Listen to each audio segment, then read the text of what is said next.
கள்ளக்குறிச்சியில் சமீபத்தில் கள்ள சாராயம் எடுத்து 50க்கும் மேற்பட்டவங்க இறந்துருக்காங்க அப்படின்னு சொல்லி நம்ம நிறைய நியூஸில் பார்த்துட்டு இருக்கோம்.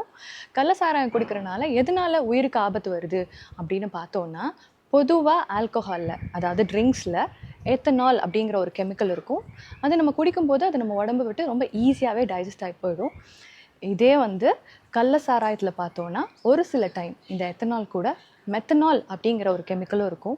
அந்த கெமிக்கல் நம்ம உடம்புக்குள்ளே போயிட்டு ஃபார்மால்டிஹைடு அப்படிங்கிற ஒரு நச்சுத்தன்மை வாய்ந்த ஒரு கெமிக்கலை ப்ரொடியூஸ் மாறும். ஸோ அப்படி மாறும்போது அது நம்ம உடம்புல எல்லா பாகத்தையுமே அஃபெக்ட் பண்ணலாம். இது குடித்த உடனே நம்மளுக்கு ஒன்றும் பெருசாக வித்தியாசம் தெரியாது.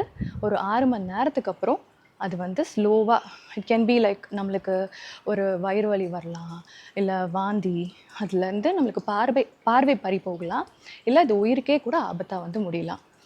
இது பெருசாக நம்ம நிறைய குடித்தாதான் இந்த மாதிரி எஃபெக்ட் வரணும்னு அவசியம் கிடையாது.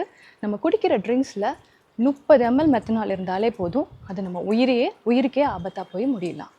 ஸோ அதனால் விளையாட்டுக்கு கூட சும்மா ட்ரை பண்ணி பார்க்கலான்னு சொல்லிட்டு கூட கள்ள சாராயத்தை ட்ரை பண்ணாதீங்க.